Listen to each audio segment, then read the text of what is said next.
remembering and forgetting human machine. But that makes it her mission to remind us to remember, even those moments of pain and anguish. In life, the best experiences are the ones we cherish.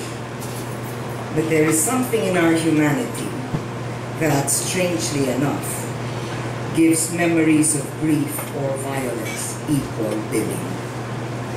Bride of War is one such example. It is a narrative of both love and the evil of war, and how the tenderness of remembering ties in these seemingly irreconcilable realities of life. That you write beautifully, though I find that you write more eloquently and with greater depth when you write as your mother than as yourself. I especially like the way Tet plays with certain words. One that recurs in her book is the idea of secrets.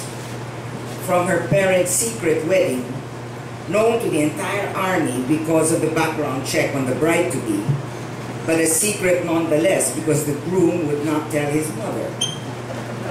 To her father's secrecy even from his wife about his whereabouts during the war. To her grandmother's secret love story and her own father's unspoken Tagalog roots. Secrets are the stuff of family memories, and Tet bears them with dignity. The line between memory and history is a faint one, and Tet's book weaves in layers of memory. Hers of her mother's and her mother's own, which intersperse with ease. As Tet says at the end of her book, her mother's memories became her own, and that is typical in the field of memory studies. At a conceptual level, memory and history act as discursive tools for organizing a very personal or family past and then relating it to the here and now.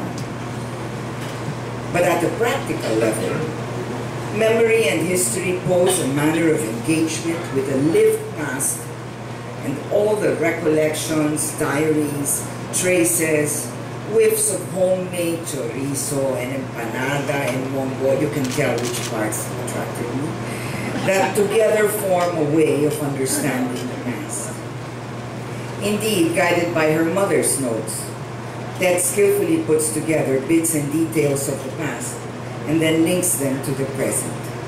She shifts so comfortably from Bantayan to Baguio, from a scene of passion to the sadness of separation caused by war.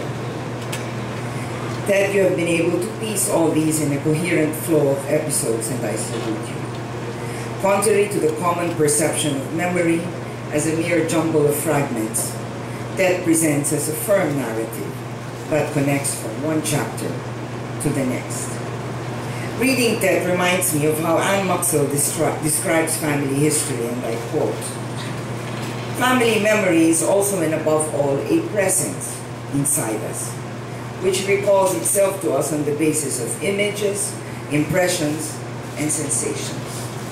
When it opens up its doors, it lets out, as if by magic, a burst of odors, sounds, an anecdote, a familiar joke, an object, a photo, the voices of familiar characters, the memory of their bodies, of their gestures, like an image of a childhood place, a recipe, etc.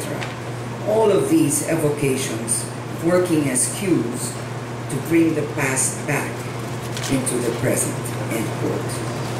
And this Tet does exceedingly well.